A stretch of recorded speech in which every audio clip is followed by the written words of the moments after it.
Assalamualaikum warahmatullahi wabarakatuh. Terima kasih, Anda telah kembali di channel YouTube kami. Saluran informasi yang mengkisahkan kisah-kisah Islami, serta kisah para ulama dan kekasih Allah. Kali ini, kami akan membahas tentang sosok Abah Anom Suryalaya. Siapakah sosok beliau sebenarnya? Dan benarkah beliau adalah waliullah sakti dengan banyak karomah? Untuk mengetahui jawabannya, simak penjelasan kami kali ini hingga akhir.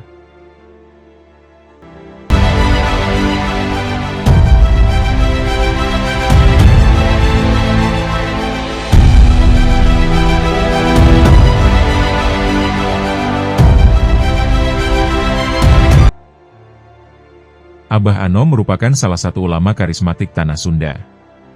Nama lengkap beliau adalah Syekh Ahmad Shohibul Wafa Tajul Arifin. Abah Anom lahir pada tanggal 1 Januari, tahun 1915, tepatnya di Suryalaya, Tasikmalaya.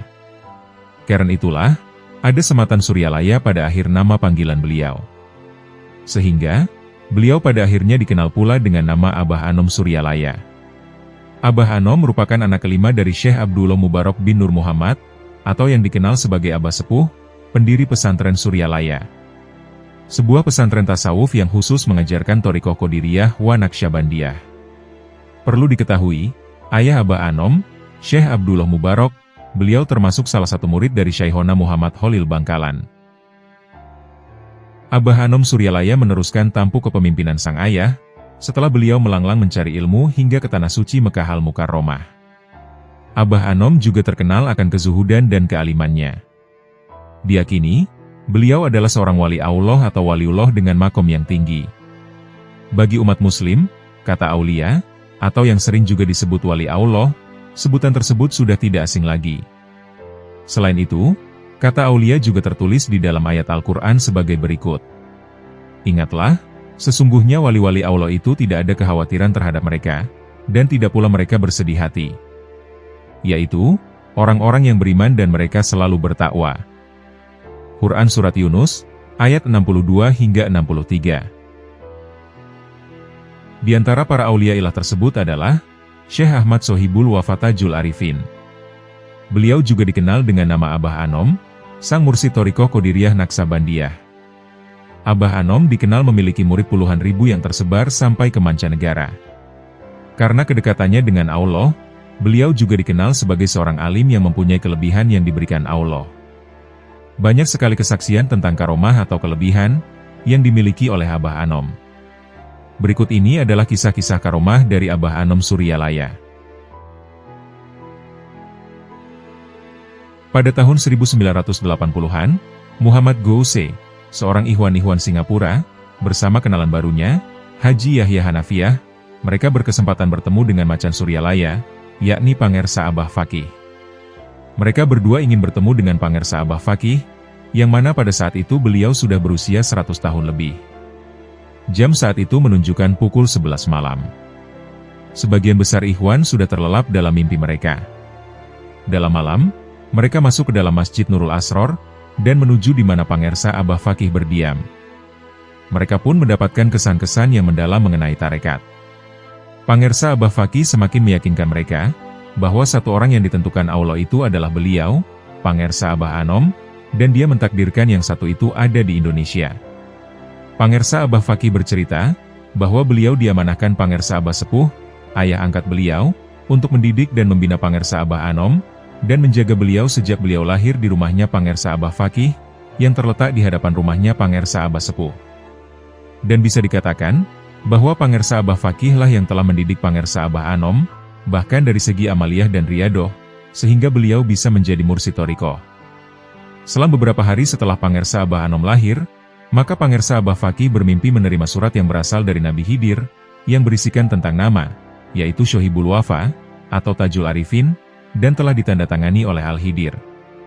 Setelah mendapatkan surat tersebut, Pangersa Abah Fakih langsung menemui Pangersa Abah Sepuh, dan beliau memutuskan, kalau begitu, kita ambil saja dua-duanya.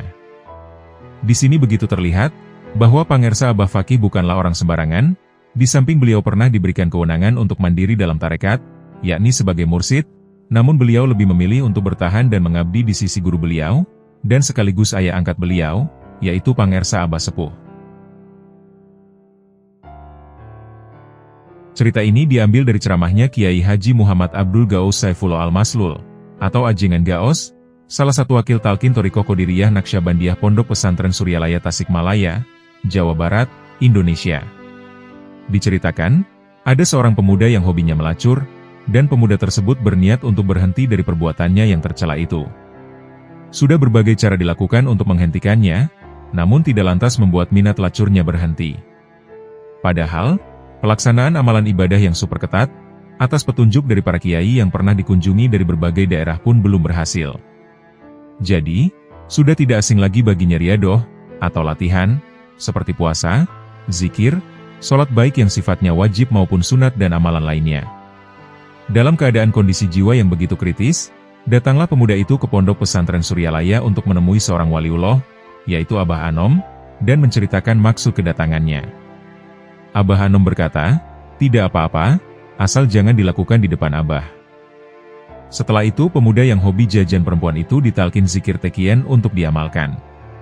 Seperti biasa, pemuda tersebut datang ke hotel yang telah dipesan untuk melaksanakan hasrat nafsunya.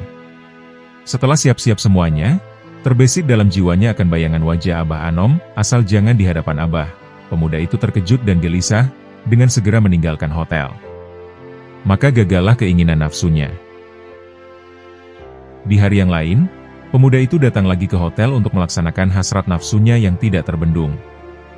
Namun, di saat detik-detik akan melaksanakan maksiatnya, tiba-tiba muncul lagi wajah Abah Anom, "Tidak apa-apa, asal jangan di hadapan Abah."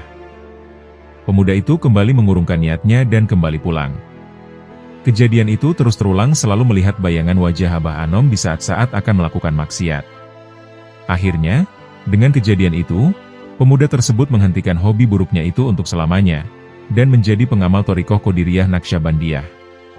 Sesungguhnya kejadian itu suatu anugerah dari Allah untuk hamba yang dicintai dengan perantara mursyid sebagai pilihannya.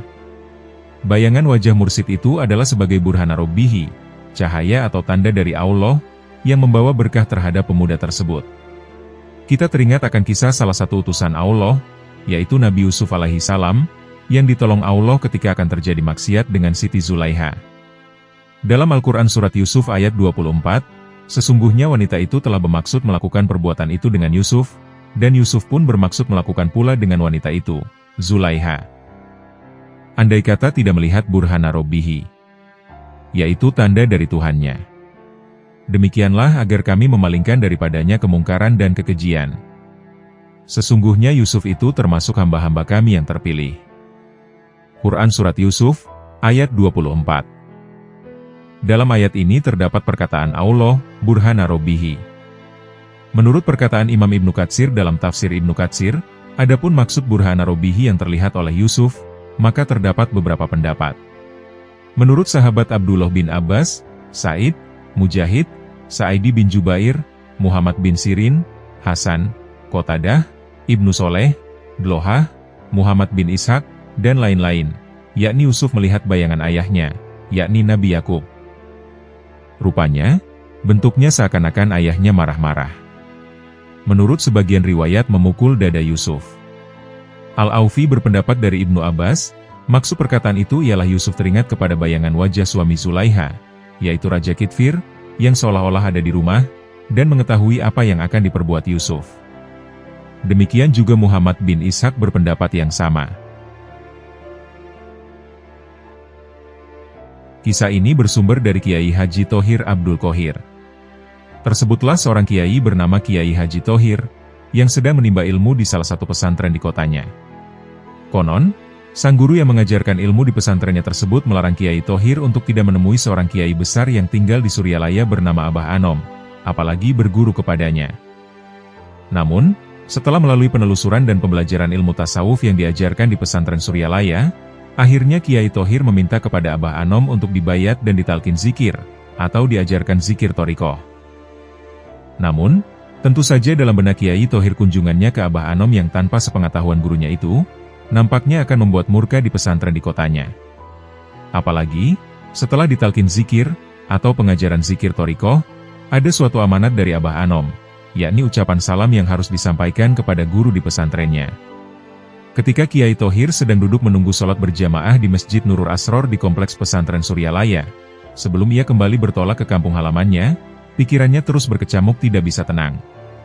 Ketika dalam benaknya terbersit bagaimana wajah murka gurunya yang sedang memarahinya habis-habisan karena ketidaktaatannya, tiba-tiba ada yang menepuk pundaknya dengan sorban, dan berkata, "Jangan selalu berburuk sangka terhadap orang lain, apalagi terhadap guru sendiri, belum tentu dia seperti itu." Kiai Thohir begitu kaget, ternyata yang menepuk pundak dan membaca pikirannya itu adalah guru ruhaninya yang baru, yaitu Syekh Ahmad Sohibul Wafatajul Arifin, atau Abah Anom. Dari kejadian itu Kiai Thohir mendapatkan pelajaran yang berharga, bahwa seorang guru ruhani Mursyid Thariqah Qadiriyah wa Naqsyabandiyah, ia bisa mengetahui hati murid-muridnya dimanapun mereka berada. Mursyid akan terus mengawasi dan membimbing hati murid-muridnya agar hati selalu menuju Allah. Sepulang dari pesantren Suryalaya dan kembali ke pesantren di kampungnya, Kiai Thohir menyampaikan amanat salam kepada gurunya itu, dari Mursyid Kamil Mukamil, Syekh Ahmad Sohibul Wafatajul Arifin. Dan ternyata di luar dugaan, kiainya yang di pesantren itu malah memuji Abah Anom. Bahkan Kiai Thohir sebagai salah satu murid kesayangannya itu dianjurkan untuk menjalankan ajaran yang dibawa oleh Abah Anom sebagai pewaris para nabi. Selanjutnya, Kiai Thohir mengabdikan diri sepenuhnya kepada Abah Anom, dan mengamalkan ajaran yang telah diajarkannya. Akhirnya Kiai Thohir dipercaya menjadi salah satu wakil talqin, yaitu orang yang diizinkan untuk mengajarkan atau mengijazahkan zikir thariqah kepada orang yang membutuhkannya. Abdul telah tiada. Bunga di atas kuburan Abdul yang terletak di area kuburan Blok Nyongklang Selajambe, Kabupaten Kuningan, tampaknya masih segar, sekalipun sudah 3 hari terpanggang panas terik matahari.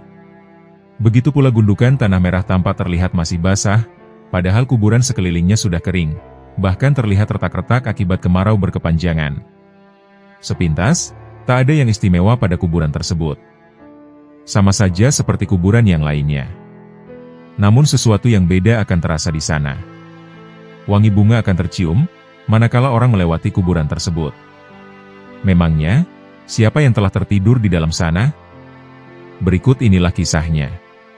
Adalah Abdul, seorang laki-laki yang 3/4 usianya dihabiskan dalam lembah kemaksiatan. Di kota metropolitan, Abdul menjelma menjadi bajingan yang super haram jadah. Ia adalah jagoan yang tak pernah kenal rasa takut. Bagi sesama penjahat, Abdul adalah momok yang menakutkan. Bagi polisi, lelaki yang sekujur tubuhnya dipenuhi tato wanita telanjang itu merupakan sosok penjahat yang super licin, yang sulit ditangkap karena kepandaiannya menggunakan jampi-jampi, sehingga mampu berkelit dari kejaran aparat. Kapanpun dan dimanapun, perbuatan maksiat tak pernah ia lewatkan.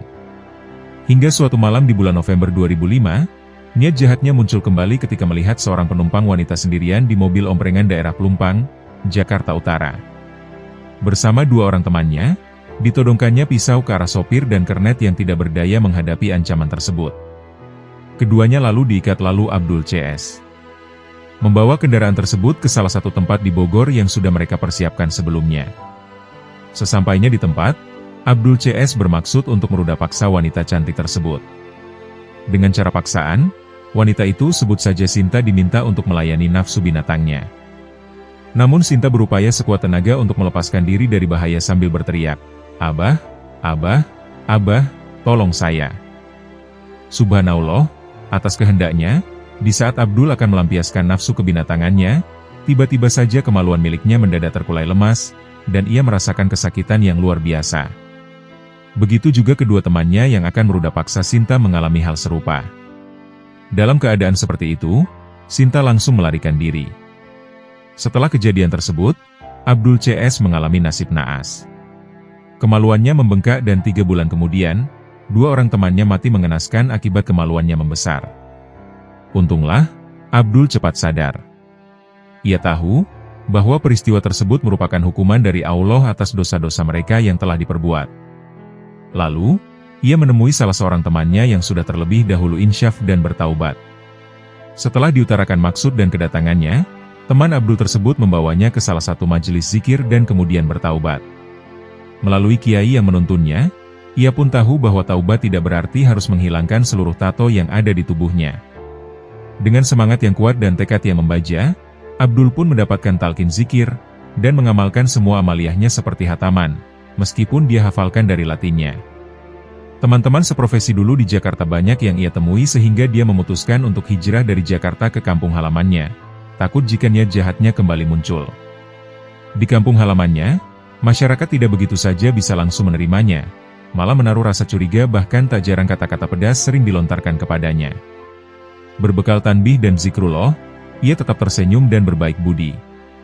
Sehingga akhirnya masyarakat pun dapat menerima bahwa Abdul telah kembali ke jalan yang lurus. Untuk memenuhi kebutuhan hidupnya, Abdul menjadi buruh tani dan pekerjaan serabutan lainnya hanya untuk sesuap nasi, sehingga tetap bisa melaksanakan amaliyah zikrullah seperti yang pernah didapatkannya di Jakarta. Hingga akhirnya, pada hari Jumat di tahun 2006 selepas subuh, ia dipanggil kembali oleh Allah dalam posisi tawajuh. Diceritakan Bapak E.J. Juardi, ada seorang ulama yang dikenal sakti mandraguna tanpa pilih tanding, namanya Kiai Juret. Beliau sudah mengenal akan kemasyhuran dan keulamaannya Abah Anom yang dikenal memiliki jutaan pengikut, dan terus berkembang sampai ke luar negeri. Suatu hari, Kiai tersebut memiliki rencana untuk menguji karomah Abah Anom dengan kesaktian yang dimilikinya. Kiai tersebut datang ke pondok pesantren Suryalaya dengan satu bis, yang membawa 70 santrinya.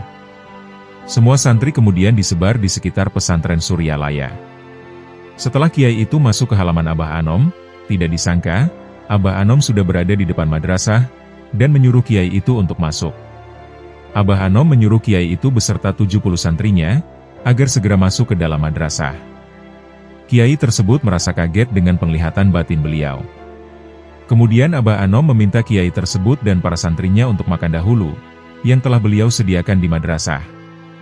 Di dalam madrasah, Kiai Juret memuji Abah Anom tentang pesantren beliau yang sangat luas nan indah.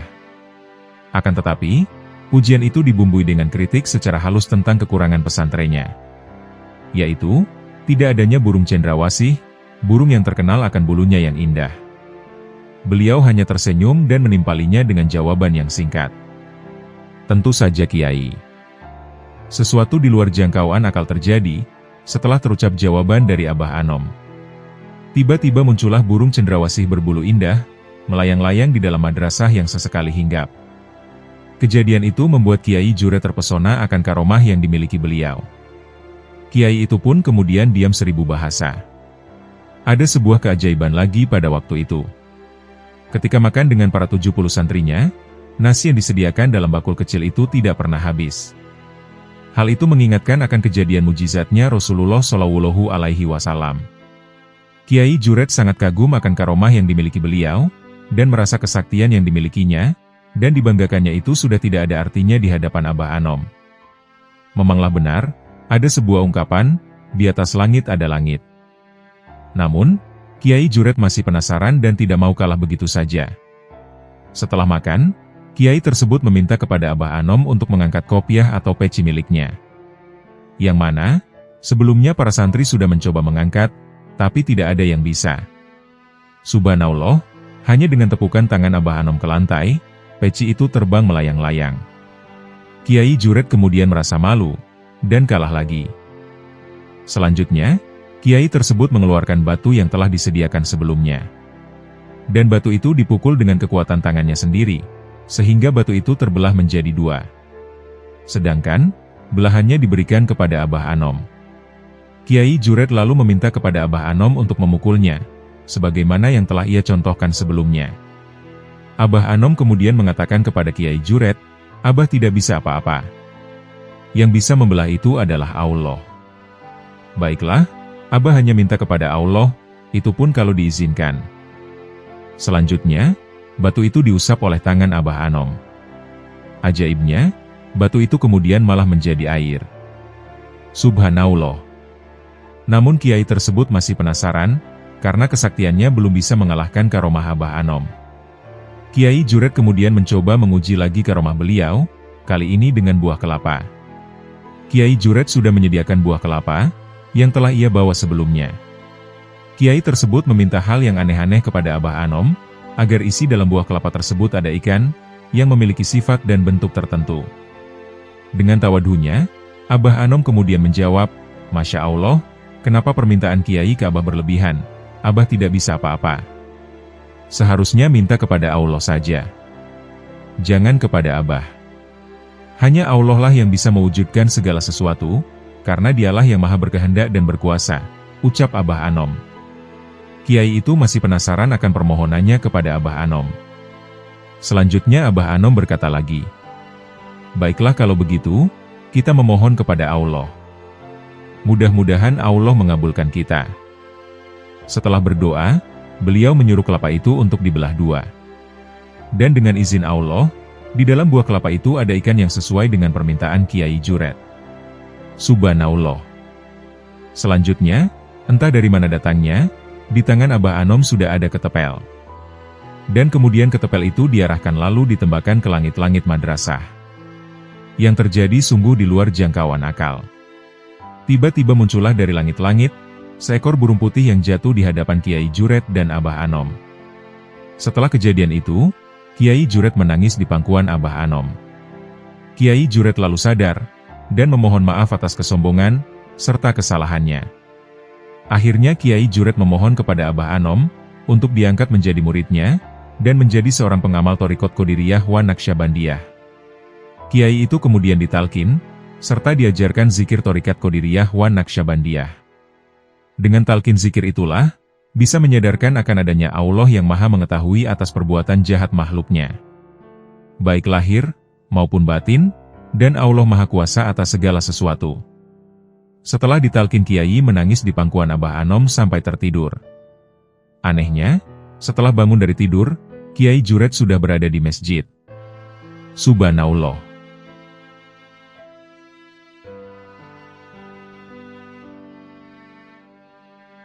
Kira-kira pada awal tahun 2000, Masjid Hadijah di Singapura didatangi ikhwan dari Jakarta, dan beliau diberi peluang untuk menceritakan asal-usulnya, dan bagaimana akhirnya jadi ikhwan atau murid Abah.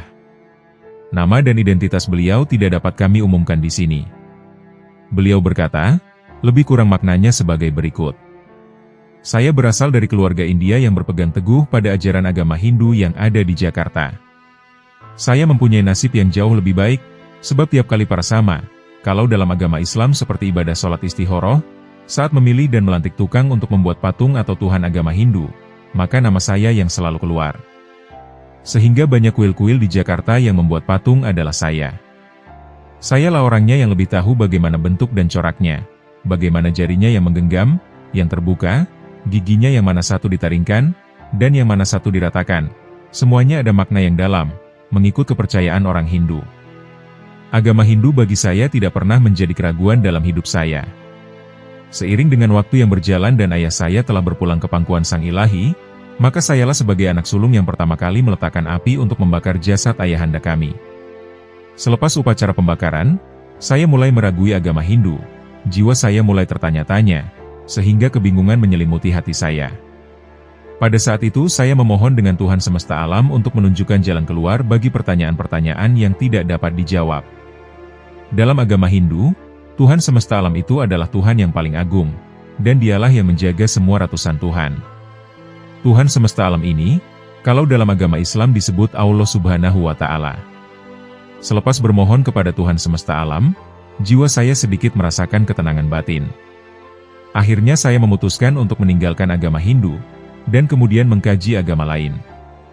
Saya berniat untuk mengkaji agama Buddha dan Kristen, tetapi tidak terlintas untuk mengkaji agama Islam, sebab perbuatan orang Islam sudah cukup membuktikan kesesatan mereka. Dan jauh sekali agama Islam dalam lubuk hati sanubari saya untuk mengkajinya. Untuk lebih memahami ajaran agama Buddha, maka saya masuk dan mempelajari sekian lamanya, namun pertanyaan dari jiwa saya masih belum terjawab. Kemudian saya masuk agama Kristen sekian lamanya, tetapi kegelisahan dalam jiwa masih ada. Saya mulai bingung dan ragu dengan agama Buddha dan Kristen. Kedua agama ini tidak memberikan kepuasan dalam hidup saya. Saya mohon kepada Yesus agar diberikan pertolongan terhadap masalah yang meresahkan hidup saya ini. Pada satu malam yang indah, saya bermimpi didatangi sesosok yang mengaku sebagai Nabi Isa alaihi salam. Baginda seolah-olah memahami apa yang menimpa saya. Baginda menghampiri saya dan langsung memegang dada saya, dan membacakan sesuatu yang saya tidak dapat memahaminya. Ketika itu saya terasa tenang dan bahagia sehingga air mata menintis, seolah-olah Baginda memasukkan cahaya itu ke dalam dada saya. Belum sempat saya ucapkan terima kasih kepada Baginda, ia telah pergi tanpa menyebut satu perkataan atau satu pesan apapun kepada saya. Apabila saya bangun, saya menangis karena ketenangan yang sangat dekat itu terasa jauh, pasti akan hilang, dan pasti bingung akan datang lagi. Saya bertekad untuk melihat kepada kefahaman orang Islam mengenai Nabi Isa ini, dan disinilah saya mula memandang agama Islam. Selepas beberapa kajian dan beberapa tahun saya masuk agama Islam, saya merasakan ada sesuatu dalam agama ini yang bisa menjawab atau menenangkan jiwa saya, tapi masih tidak ketemu sekian lamanya. Sehingga teman saya yang bantu memasukkan saya ke agama Islam ini berpesan kepada saya bahwa, jangan masuk ke masjid lain untuk sholat, hanya masjid ini sajalah yang Islam. Mulai di sini saya tersentak dan mulai bertanya kepada orang lain, kenapa ada perbedaan antara masjid ini dan masjid lain. Dan barulah saya tahu paham, apa yang dimaksudnya adalah saya paham Qodiani, atau ajaran Ahmadiyah. Akhirnya saya tinggalkan kepercayaan yang diasingkan oleh seluruh umat Islam Indonesia, dan langsung mencari sumber yang sebenarnya, yakni yang mainstream. Pada langkah yang pertama saya masuk ke masjid mainstream, saya ditakdirkan Allah masuk ke masjid yang sedang berzikir dengan suara yang keras tetapi sistematik, nada mereka serentak dan terpadu. Ketika mendengar zikir itu hati saya bergelojak hidup, timbul ketenangan yang kuat, ketenangan yang sama persis ketika saya bermimpi bertemu dengan Nabi Isa alaihi salam. Selepas zikrullah saya langsung bertemu dengan pimpinan zikir itu dan dia menganjurkan saya bertemu dengan guru mereka. Apabila saya bertemu guru mereka, itulah detik yang sangat manis dalam hidup saya, seolah beliau itu ayah saya, begitu mesra dan penuh dengan kecintaan. Itulah dia Abah Anom. Saya ambil bayat dengan beliau, dan saya mohon agar Abah mendoakan keluarga saya yang sangat kuat berpegang dengan ajaran Hindu. Selepas beberapa tahun, terbukti doa Abah sangat mustajab, hampir semua adik-beradik saya, yang dulunya keras berpegang dengan ajaran Hindu, mereka akhirnya menjadi Muslim, melainkan ibu saya yang masih belum pada hari ini. Saya bersyukur kepada Allah karena telah menjawab permohonan saya sehingga bertemu dengan agama yang betul di tangan seorang yang sangat betul dalam hal kerohaniannya.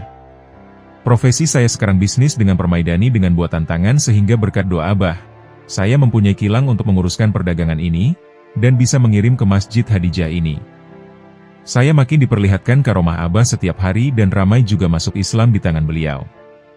Sebelum saya ke sini, Abah berkata dengan saya, katanya, kamu ini dulu membuat sembahan orang, yakni patung, sekarang ini juga masih membuat bahagian dari sembahan orang, yakni sajadah.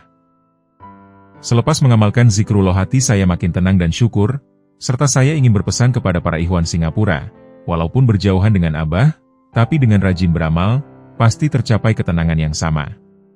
Saya dapat melihat sekarang ini, bahwa agama selain Islam bukanlah sesat tetapi tidak komplit, apabila orang Hindu jumpa saya, dan mereka marah-marah kepada saya sebab meninggalkan agama mereka, maka saya katakan kepada mereka, saya tidak tinggalkan agama Hindu, tetapi saya upgradekan agama saya dengan mengikuti agama Islam. Ini yang diajarkan Abah kepada saya, sekian ringkas taklimat beliau. Semoga Allah Subhanahu wa Ta'ala membukakan pintu hati mereka-mereka yang mencari kebenaran dan jalan kerohaniannya. Diceritakan oleh Kiai Haji Komarudin, yang merupakan wakil talqin senior Abah Anom. Beliau menuturkan, bahwa ada salah seorang pemuda jago di dunia persilatan yang tidak disebutkan nama aslinya. Pada suatu hari, pemuda tersebut mendatangi Abah Anom, dengan maksud menantang untuk berduel dengannya. Hal itu lantaran pemuda tersebut mendengar kemasyhuran nama Abah Anom. Akan tetapi, Abah Anom dengan suara lembutnya menolak tantangan pemuda tersebut. Beliau mengatakan bahwa dirinya tidak bisa apa-apa. Setelah beberapa kali mendapat penolakan dari Abah Anom, ternyata pemuda tersebut semakin geram dan marah. Sehingga, ia berusaha menerjang badan Abah Anom yang sedang duduk bersila. Tetapi apa yang terjadi? Pemuda tersebut terpental seraya menjerit. Padahal, Abah Anom tiada bergerak sama sekali dari tempat duduknya.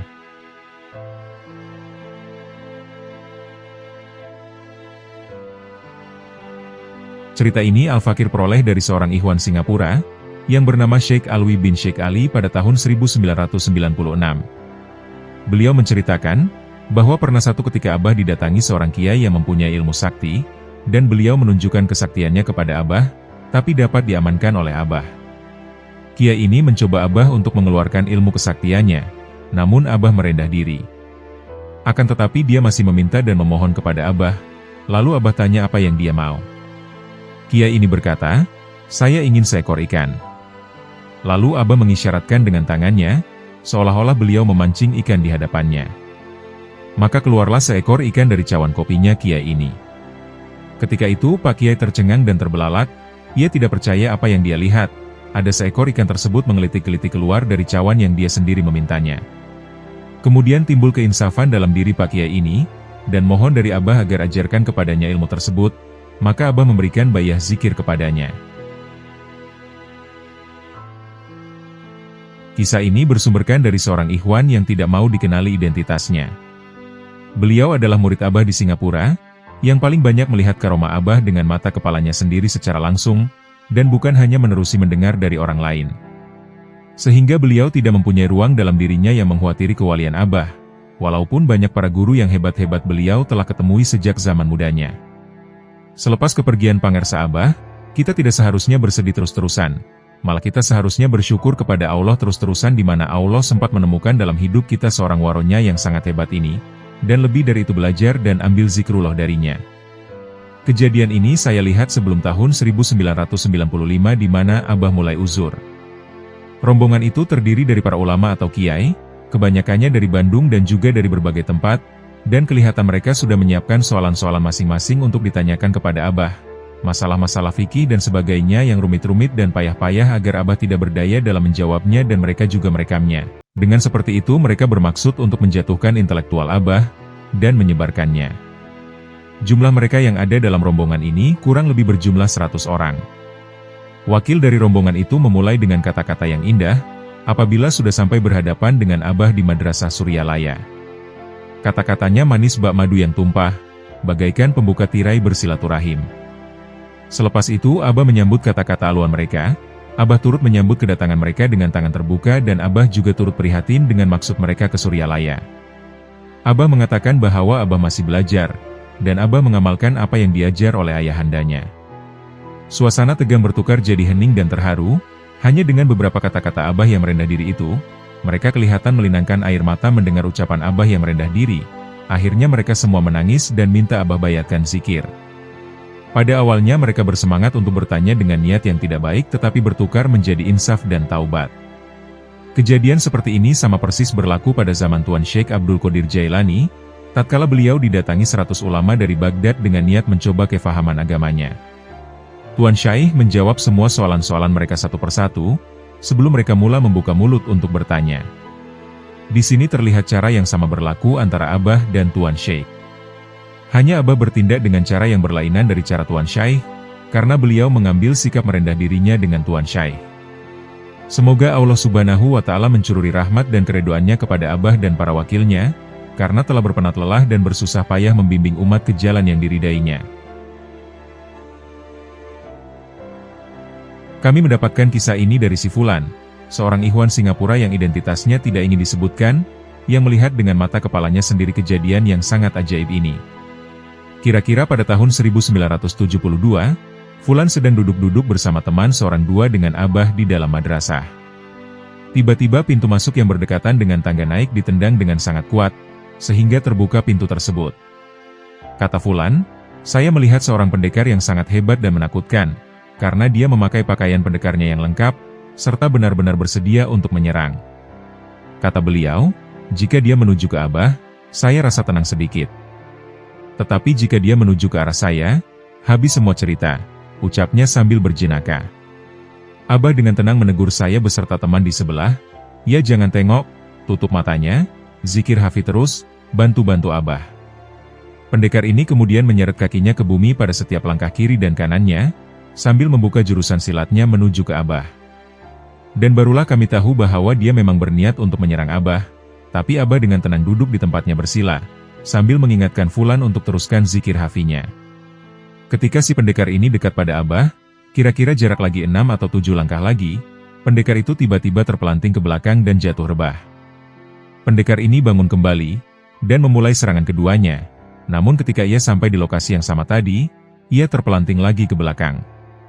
Semangatnya yang kuat, membuatnya bangun untuk ketiga kalinya, sambil menguatkan jurusannya agar tidak gagal lagi. Dan tatkala sampai di lokasi atau garisan yang tadi, ia terpelanting lagi dan terus pengsan. Suasana sangat tenang, tetapi zikir Hafiz sangat menenangkan. Abah lalu memanggil petugas madrasah, almarhum Wa'din. Beliau juga adalah bekas pesilat dan berbadan besar, namun telah berkhidmat dengan Abah sekian lamanya, untuk mengambil air untuk Abah membacakan doa, dan untuk disapukan air tersebut ke muka pendekar yang pengsan itu. Setelah pendekar itu disapu Wa'din dengan air tersebut, ia tersedar dari pingsannya, dan terus menangis meminta ampun kepada Abah, dan menyerah diri untuk menjadi murid Abah. Kemudian Abah mentalkinkannya zikir, dan beliau menjadi ikhwan. Orang-orang yang telah berkunjungan ke Abah di Suryalaya, dapat melihat bagaimana Abah membaca jampinya, atau ruqyah, ke atas air yang dihajatkan sesuatu. Malah para jamaah beratur dengan barisan yang panjang, untuk mendapatkan barokah jampiannya yang sangat unik. Kebanyakan waktu jampinya sangat cepat, mungkin beliau menggunakan ilmu makrifahnya dalam mengisikan air untuk diberkatin. Apabila gelas atau cawan yang dihadapkan di hadapan Abah, beliau hanya setakat memegang bibir cawan saja. Kemudian beliau katakan, "Sudah," sebagai tanda selesai dan pemohon boleh beranjak untuk memberi jalan kepada yang lain. Ada yang dari jauh belum sampai di hadapannya, beliau isyaratkan dengan tangannya sambil dikatakan, "Sudah." Ada pula yang datang dekat lalu dicelupin jari telunjuknya dan ada juga yang dibacakan sesuatu dengan agak lama sedikit. Dalam tahun 2001, Al-Fakir pernah berkunjung ke Abah, dan berpeluang untuk memberi Abah segelas susu untuk dibacakan atas niat tabaruk dalam thorik, maka beliau membacanya sehingga hampir 15 menit lamanya. Yang aneh tiada orang yang berhajat ketika itu untuk berjumpa dengan Abah. Teknik-teknik ruqyah Abah ini sangat terkenal sehingga menjadi cerita-cerita di bibir para murid. Namun masih juga ada individu-individu yang kurang senang dengan cara Abah berjampi demikian. Dihabarkan kepada Al-Fakir oleh seorang ikhwan yang enggan nama dan gambarnya disiarkan. Segera setelah beliau pulang dari menziarahi Abah, ada sesuatu hal yang terjadi. Ada seorang yang datang ke Suryalaya, berhajat untuk minta dari Abah untuk dibacakan dalam botol airnya. Abah tunaikan hajatnya selepas mendengar permohonannya dengan hanya memegang bibir botol itu dengan mengatakan, "Sudah."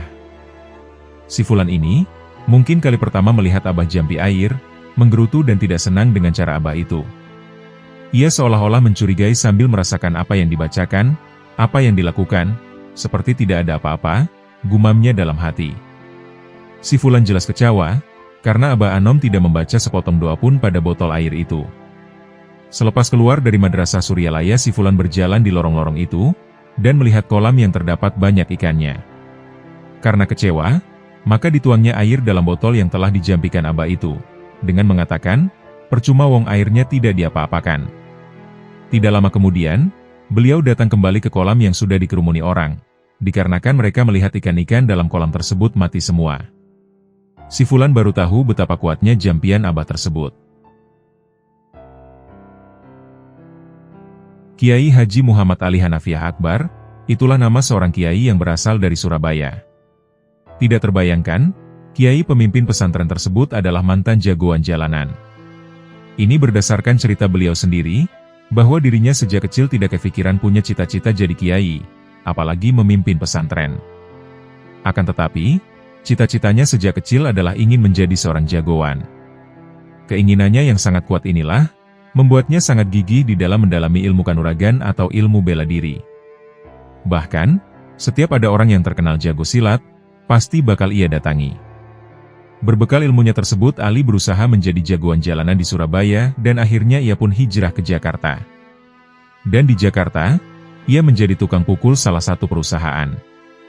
Bahkan, karena kemampuannya berkelahi yang tidak terkalahkan, ia pernah dikontrak oleh Edi Tansil untuk mengamankan proyek besar. Ternyata hidayah merubah jalan hidup jagoan ini.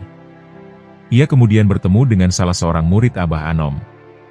Dan entah apa yang terjadi di dalam hatinya, terbesitlah keinginannya bertemu dengan Abah Anom, Mursyid Thariqah Qadiriyah wa Naqsyabandiyah. Ia pun kemudian pergi dari Jakarta, bermaksud menemui Abah Anom. Dan maksudnya pun terlaksana, dan ia mendapat talqin zikir oleh Abah Anom. Setelah itu, Abah Anom menyuruhnya pulang. Rupanya, setelah itu hatinya berkecamuk, dan ia pun kemudian mengeluh. Jauh-jauh datang dari Jakarta, cuma diajarin zikir. Tetapi ada sesuatu yang terjadi setelahnya. Ketika dalam perjalanan, mulutnya terasa terkunci, enggan berbicara kepada siapapun. Bahkan ia disangka orang stres. Dari diamnya ia merasa Abah Anom selalu di sampingnya, dan mengajarinya berbagai macam ilmu tentang agama. Dan entah kenapa, setelah mulut mau berbicara kembali, tiba-tiba ia sudah bisa ceramah mengenai ilmu-ilmu agama. Di kemudian hari, akhirnya beliau mendirikan pesantren, dan mendapat Hirqoh sebagai wakil talqin Abah Anom di Surabaya.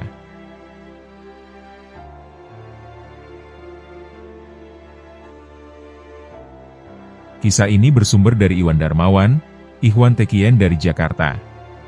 Saat manaki beberapa bulan yang lalu, saya bertemu dengan seorang ikhwan yang berasal dari Tasikmalaya, yang usianya kurang lebih 70 tahun, dan telah mengenal Abah Anom semenjak beliau masih muda.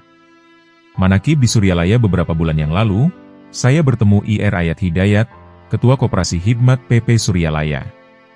Mengetahui bahwa beliau mengenal Abah Anom sejak dahulu, saya pun bertanya pengalaman yang paling berkesan bersama Abah Anom. Beliau termenung sejenak, lalu berkata, suatu hari setelah sholat zuhur berjamaah, Abah menawarkan makan siang di madrasahnya, yakni di rumah Abah. Kesempatan ini tidak saya sia-siakan, kami makan hanya berdua. Setelah makan, Abah mengajak saya berkeliling tanah kebun yang dimilikinya. Dalam perjalanan Abah selalu berdecak-decak, karena ada sisa makanan yang terselip di giginya. Tidak jauh dari tempat kami berdiri, ada setumpuk dahan kering yang dikumpulkan penduduk untuk dijadikan kayu bakar, disandarkan di sebuah pohon. Abah melihat dan berniat mengambil sedikit untuk dijadikan sebagai tusuk gigi. Ketika hendak mengambil kayu tersebut, tiba-tiba Abah Anom terperanjat dan langsung beristighfar berulang kali, dan membatalkan niatnya. Setelah mendengarkan beliau, saya merenung hikmah apa yang ada di balik cerita itu. Baru beberapa bulan kemudian saya dapat mengambil hikmahnya, sebagai berikut. Dalam kitab Risalah Kusyairiyah dijelaskan, karomah yang paling besar yang dimiliki para wali, adalah selalu mendapat pertolongan Allah Subhanahu wa Ta'ala untuk taat, dan terjaga dari kemaksiatan dan pertentangan. Walau mengambil hanya sedikit kayu yang nilainya tidak seberapa, mungkin tidak bernilai sama sekali, di hadapan Allah itu termasuk perbuatan dosa, digolongkan perbuatan mencuri. Bagi kita, murid, perbuatan tersebut dapat dikatakan hanya dosa kecil saja, tetapi bagi wali Allah tidak ada istilah dosa kecil atau besar. Para wali melihat dosa itu adalah perbuatan menentang Allah Subhanahu wa Ta'ala. Rasulullah Shallallahu Alaihi Wasallam bersabda, dosa yang paling besar di sisi Allah Ta'ala adalah dosa yang dianggap paling kecil oleh manusia. Sedangkan dosa yang paling kecil di sisi Allah Ta'ala adalah dosa yang dianggap paling besar oleh manusia. Maksud hadis tadi adalah, apabila seseorang yang melakukan perbuatan dosa menganggap dosa yang dilakukannya itu sangat besar, maka ia pun merasa takut dan segera bertaubat, sehingga dosa itu diampuni dan dianggap kecil oleh Allah. Namun jika dosa itu dianggap kecil oleh yang melakukannya, sehingga ia terus-menerus mengulanginya, maka dosa itu menjadi besar di sisi Allah. Abah Anom terhindar dari perbuatan dosa, karena selalu dilindungi oleh Allah Subhanahu wa Ta'ala. Ketika jamaah Tekien Suryalaya di suatu kampung mengadakan manakiban, tiba-tiba masjid tempat di mana acara itu diselenggarakan dilempari batu oleh orang-orang yang tidak suka dengan acara tersebut. Karena sedih, beberapa orang jamaah memutuskan untuk pergi ke Suryalaya dengan maksud hendak mengadukan perihal tersebut kepada Abah. Sesampainya di Suryalaya mereka langsung menuju masjid, dan berencana akan menemui Abah setelah tausiah subuh. Dan yang membuat para jamaah itu kaget adalah dalam tausiah subuhnya Abah berkata begini, Alhamdulillah, semalam di suatu kampung, batu-batu pun ikut berzikir dengan menghampiri masjid yang di dalamnya diadakan acara manakib. Padahal pada saat itu para jamaah belum menceritakan kepada beliau perihal masalah mereka. Demikianlah cermin kebersihan hati seorang mursyid yang mukasyafah. Sesepuh Ponpes Suryalaya, Abah Anom, pembimbing Thariqat Qadiriyah Naksabandiyah di Pondok Pesantren Suryalaya Tasikmalaya, beliau memiliki kepedulian sosial yang tinggi. Beliau menerapkan metode inabah untuk menyembuhkan para korban narkoba, dan sosok yang tidak pernah mau bertamu kepada para pejabat. Seorang pemuda dengan ransel di pundaknya memasuki sebuah rumah bercat kuning, yang di bagian atas pintunya tertulis kaligrafi, Azza Miftahul Thariqah Qadiriyah wa Naksabandiyah. Rumah yang disebut madrasah dan bersebelahan dengan Masjid Nurul Asror itu, adalah kediaman Ahmad Sohibul Wafa Tajul Arifin, pemimpin Pondok Pesantren Suryalaya. Pemuda itu bernama Badrowi, yang sedang mondok di pesantren tersebut. Ia hendak menemui Ahmad Sohibul Wafa, yang termasyhur dipanggil Abah Anom. Saat itu masih sekitar pukul 6 pagi, namun rumah Abah Anom sudah ramai dikunjungi tamu untuk berbagai keperluan. Sebagaimana biasa, jika pulang kampung, Badrowi selalu pamit pada Abah Anom dan meminta doa dengan media sebotol air putih agar selamat sampai tujuan. Momen di penghujung bulan Juni 1997 itu, menjadi salah satu kejadian yang berkesan bagi Badrowi. Ia yang hendak menuju tanah kelahirannya, di Palembang, di tengah perjalanan, persisnya di daerah Pelabuhan Merak, ia dicegat oleh beberapa orang pemuda yang berprofesi sebagai calo. Mereka mencoba memeras dan merampas tas satu-satunya milik Badrowi. Pada saat itulah, Badrowi meminum air putih yang sudah didoai Abah Anom. Tiba-tiba, calo-calo pelabuhan yang tak ubahnya preman itu berubah sikap menjadi melunak. Mereka segera mencarikan jalan buat Badrowi agar menaiki kapal penyeberangan Merak Bakauheni. Kejadian unik yang dialami Badrowi itu, merupakan satu dari sekian banyak kisah tentang karomah Abah Anom. Sebagai tokoh agama, Abah Anom lebih dikenal berkat peranan aktifnya di bidang sosial kemasyarakatan. Semua berawal dari pemahamannya tentang makna zuhud. Namun, ada pendapat bahwa zuhud itu berarti meninggalkan urusan dunia, yang berdampak pada kemunduran umat Islam. Sedangkan bagi Abah Anom, zuhud adalah qos ala amal, artinya, pendek angan-angan, tidak banyak menghayal, bersikap realistis. Periode tahun 50-an, adalah masa yang menentukan bagi Abah Anom. Waktu itu, ia secara resmi menjadi mursyid, atau pembimbing Thariqah Qadiriyah Naksabandiyah di pesantren tasawuf tersebut. Di saat yang sama, tanah air tengah berada dalam kondisi rawan dengan berbagai kekerasan bersenjata antar kelompok, terutama antara DTI melawan TNI. Melihat hal itu, Abah tak tinggal diam, ia membantu para prajurit berjuang menjaga keutuhan Republik Indonesia. Sebagai pribadi yang memiliki kepedulian sosial, Abah Anom pun terlibat langsung dalam pembangunan irigasi, serta membangun kincir angin untuk pembangkit tenaga listrik. Untuk mengantisipasi krisis pangan, ia membuat semacam program swasembada beras di kalangan masyarakat Jawa Barat.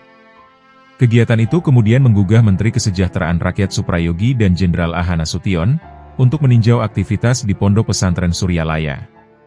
Di samping itu, Abah Anom juga membuat program rehabilitasi rohani bagi para mantan anggota PKI.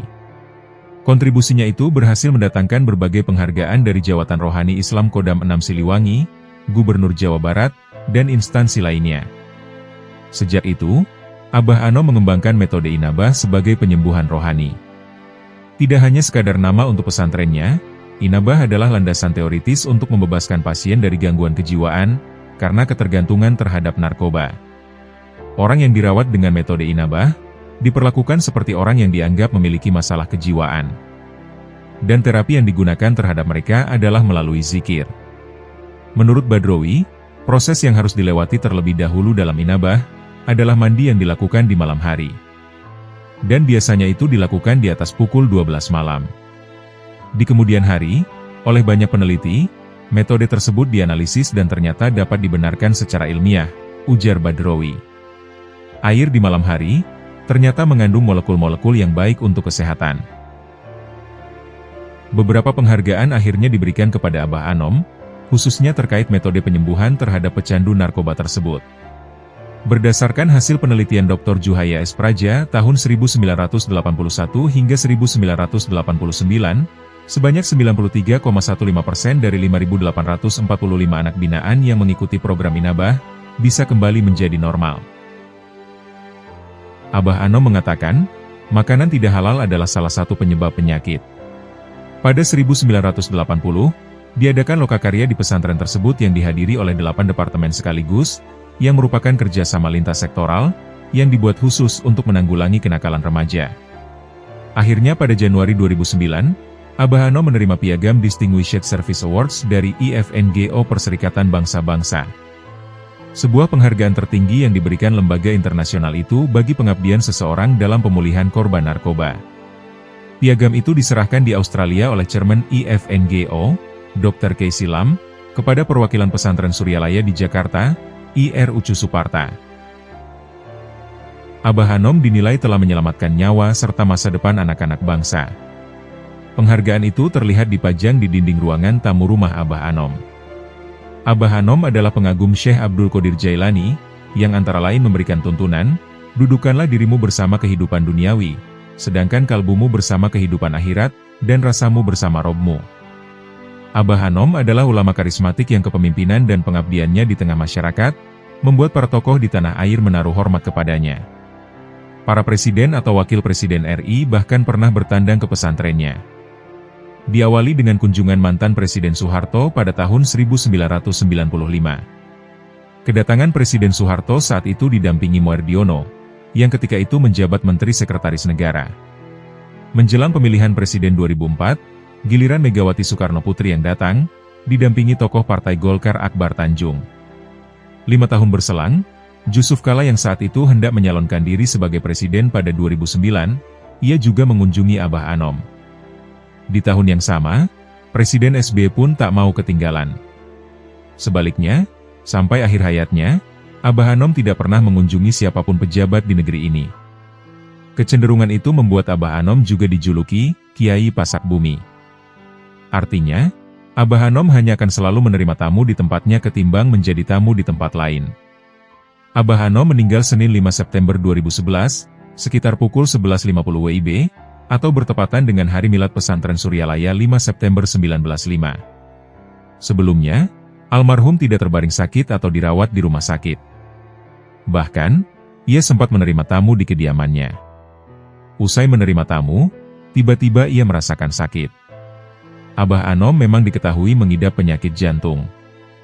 Jenazah Abah Anom baru dikebumikan pada 6 September 2011 di sebuah bangunan dekat dengan makam ayahnya, Syekh Haji Abdullah Mubarak bin Nur Muhammad. Makam keluarga besar Suryalaya terletak di puncak Suryalaya atau sekitar kompleks pesantren. Syekh Ahmad Sohibul Wafa Tajul Arifin adalah nama asli Abah Anom. Beliau lahir 1 Januari 1915 di Suryalaya, Tasikmalaya. Beliau anak kelima dari Syekh Abdullah Mubarak bin Nur Muhammad, atau Abah Sepuh, sang pendiri pesantren Suryalaya. Sebuah pesantren tasawuf yang khusus mengajarkan Thariqah Qadiriyah Naksabandiyah, atau TQN. Abah Anom memasuki bangku sekolah dasar, Vervolek School, di Ciamis, pada usia 8 tahun. 5 tahun kemudian, ia melanjutkan ke Madrasah Sanawiyah di kota yang sama. Usai Sanawiyah, barulah ia belajar ilmu agama Islam secara lebih khusus di berbagai pesantren. Atas perintah ayahnya, ia melaksanakan riadoh dan ziarah ke makam para wali, sambil menimba ilmu di pesantren Kaliwungu Kendal, Jawa Tengah, serta di Bangkalan Madura bersama kakak kandungnya, Haji Ahmad Dahlan, dan wakil Abah Sepuh Kiai Haji Pakih dari Talaga Majalengka. Abah Anom mengakhiri masa lajangnya pada 1938 di usia 23 tahun. Setelah menikah, ia berangkat ke Mekah untuk menunaikan ibadah haji. Di Tanah Suci, ia juga memperdalam ilmu tasawuf dan tarekat selama 7 bulan kepada Syekh Haji Romli asal Garut, wakil ayahnya yang bermukim di Jabal Gubais, Mekah. Pada ketika itu Al-Fakir masih di sekolah sekular Whitley Secondary School, dan saya tidak ada dasar dalam bahasa Arab. Akan tetapi saya telah mulai belajar bahasa Arab fi'il madhi dan fi'il mudhari dengan Al-Mukarram Ustadz Haji Ali di rumahnya. Ketika berada di Suryalaya, Al-Fakir berpeluang memohon pada Abah, agar mendoakan supaya saya faham dalam bahasa Arab. Ketika Abah mendengarkan hajat Al-Fakir itu, beliau terus berkata dengan penuh kegembiraan, "Wah, bagus niat itu, iya Abah doakan." Al-Fakir turut gembira dengan kegembiraan Abah, kemudian Abah bertanya Al-Fakir, "Apakah sekarang kamu sedang belajar bahasa Arab?" Al-Fakir menjawab dengan spontan, "Iya." Al-Fakir belajar dengan Ustadz Ali. Mendengarkan jawabannya Abah bertambah gembira, dan beliau berkata, "Iya tentu Abah doakan." Selepas 2 tahun dari detik-detik manis itu, Al-Fakir beranikan diri memohon agar dapat menyertai pengajian di Madrasah Al-Junaid Al-Islamiyah di Singapura, sebuah sekolah yang sangat terkemuka dalam bahasa Arab, yang hanya menerima kehadiran dari murid-murid yang sudah ada basic ilmu bahasa Arab. Alhamdulillah, berkat doa Abah, Al-Fakir diterima untuk menyambung belajar di Madrasah Al-Junaid, tanpa pendidikan dasar dalam bahasa Arab pada waktu itu. Satu perkara yang sangat mengagumkan, dan tidak pernah berlaku dalam tradisi madrasah tersebut. Dan bahkan dalam 6 tahun saja, Al-Fakir dapat selesaikan semua peringkat pengajian di madrasah tersebut, yang biasanya dilalui murid biasa selama 12 tahun sebelum tamat madrasah. Berkat doa para solihin ini terbukti, sangat berkesan, apabila dibukakan kefahaman yang luas dalam bahasa Arab, sehingga pada tiap tahun Al-Fakir menyandang posisi pertama atau kedua, dan tidak pernah posisi ketiga. Alhamdulillah, lebih dari itu, Al-Fakir sangat terharu ketika ia dapat melanjutkan studinya di Mesir dengan beasiswa ke University Al-Azhar, dan diterima masuk ke kuliah Lughatul Arabiyah. Alhamdulillah, nikmat kebersamaan dengan orang soleh, sehingga manfaatnya jalan terus sampai hari ini. Kisah ini diceritakan oleh Ikhwan Singapura. Gunung Galunggung termasuk gunung yang aktif di Jawa Barat, yang letaknya kira-kira 80 km tenggara wilayah Bandung, atau kira-kira 25 km ke timur Jawa Barat dari Bandar Garut. Letusan sebelumnya adalah pada tahun 1882. Letusan terakhir ini terjadi pada 5 April 1982 yang disertai dengan suara dentuman, pijaran api dan kilatan halilintar. Kegiatan ini berlangsung selama 6 bulan, dan berakhir pada 8 Januari 1983. Selama letusan ini terjadi ada sekitar 18 orang meninggal dunia. Sebagian besar terjadi karena sebab tidak berkaitan langsung dengan letusan, seperti kecelakaan lalu lintas atau umur yang sudah tua, kedinginan dan kekurangan pangan. Diperkirakan pada letusan ini kerugian sekitar 1 miliar rupiah pada tahun 1982, dan 22 desa ditinggal tanpa penghuni. Letusan ini menyebabkan berubahnya peta wilayah pada radius 20 km dari kawah Gunung Galunggung yang mencakup Kecamatan Indihiyang, Kecamatan Sukaratu dan Kecamatan Leuwisari. Perubahan ini disebabkan pada terputusnya jaringan jalan, aliran sungai dan areal perkampungan yang diakibatkan melimpahnya lava dingin berupa material batu, kerikil dan pasir. Diketahui Pondok Pesantren Suryalaya terletak di kaki Gunung Galunggung. Selepas letusan yang bersejarah ini, para wakil dari bangsa-bangsa bersatu, para pengkaji bumi datang membuat wisata dan kajian berdasarkan ilmu kaji bumi mereka.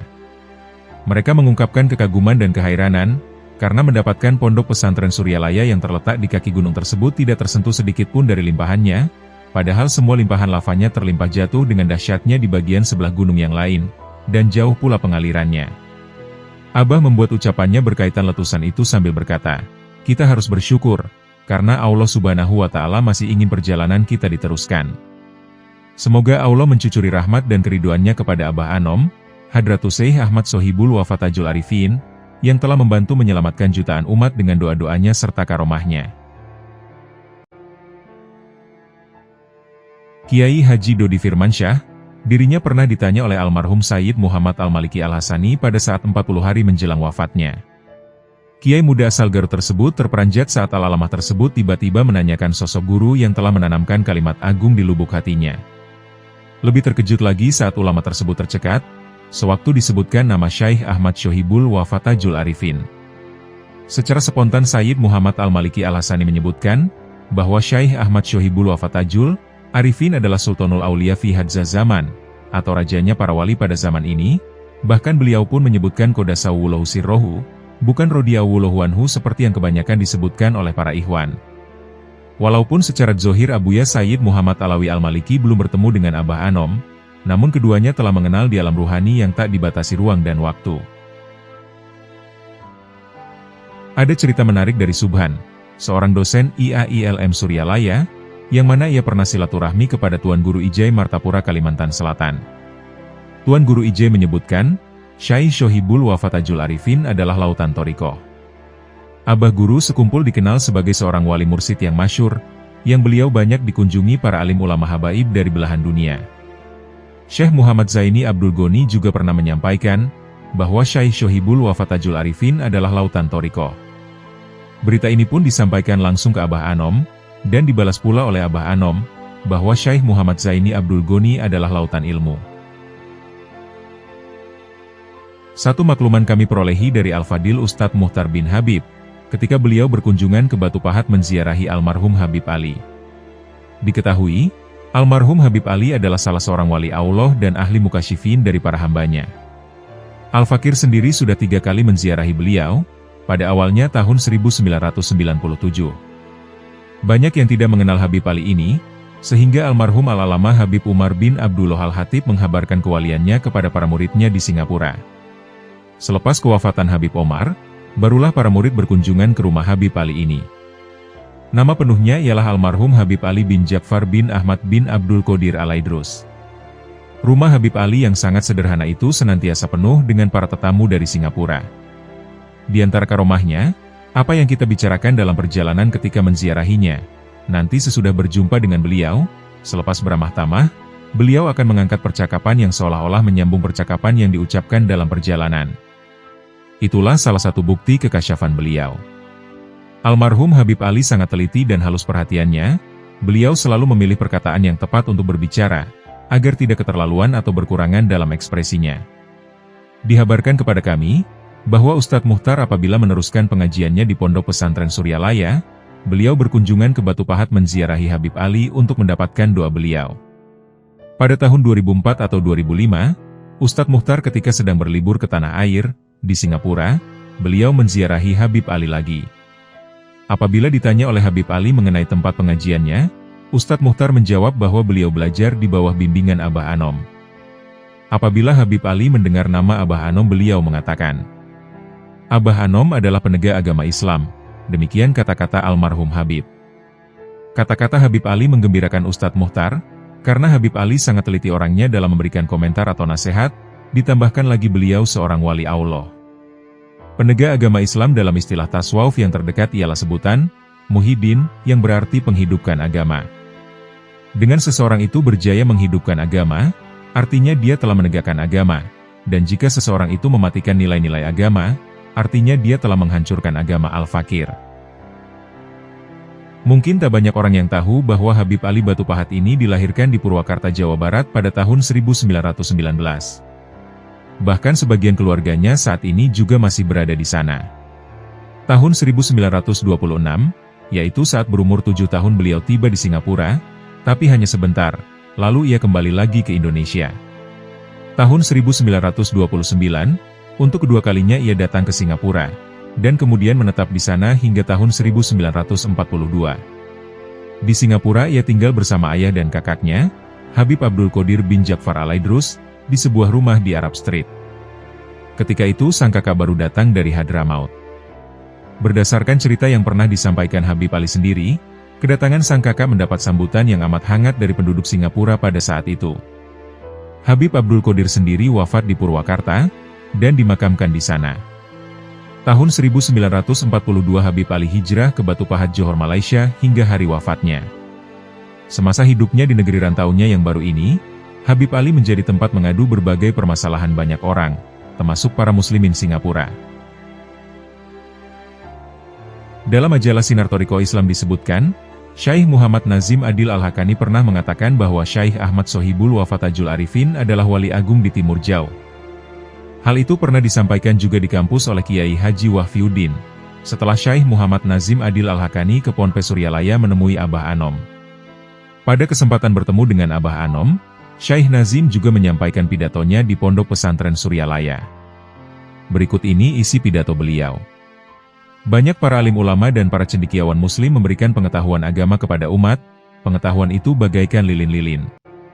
Apalah artinya lilin-lilin yang banyak, meskipun lilin-lilin itu sebesar pohon kelapa, kalau lilin-lilin itu tidak bercahaya. Dan cahaya itu salah satunya berada dalam kalbunya beliau, Syekh Ahmad Sohibul Wafatajul Arifin. Saya tidak tahu apakah nur ilahi yang dibawanya akan putus sampai pada beliau saja, atau masih akan berlanjut pada orang lain. Tapi saya yakin dan berharap, sesudah beliau nanti masih akan ada orang lain yang menjadi pembawa nur ilahi itu. Siapakah orangnya? Saya tidak tahu. Maka Anda sekalian para hadirin, ambillah nur ilahi itu dari beliau saat ini. Mumpung beliau masih ada, mumpung beliau masih hadir di tengah kita, sulutkan nur ilahi dari kalbu beliau kepada kalbu Anda masing-masing. Sekali lagi, dapatkanlah nur ilahi dari orang-orang seperti Syekh Ahmad Sohibul Wafatajul Arifin. Dari kalbu beliau terpancar pesan-pesan kepada kalbu saya. Saya berbicara dan menyampaikan semua pesan ini bukan dari isi kalbu saya sendiri. Saya mengambilnya dari kalbu beliau. Di hadapan beliau saya terlalu malu untuk tidak mengambil apa yang ada pada kalbu beliau. Saya malu untuk berbicara hanya dengan apa yang ada pada kalbu saya sendiri.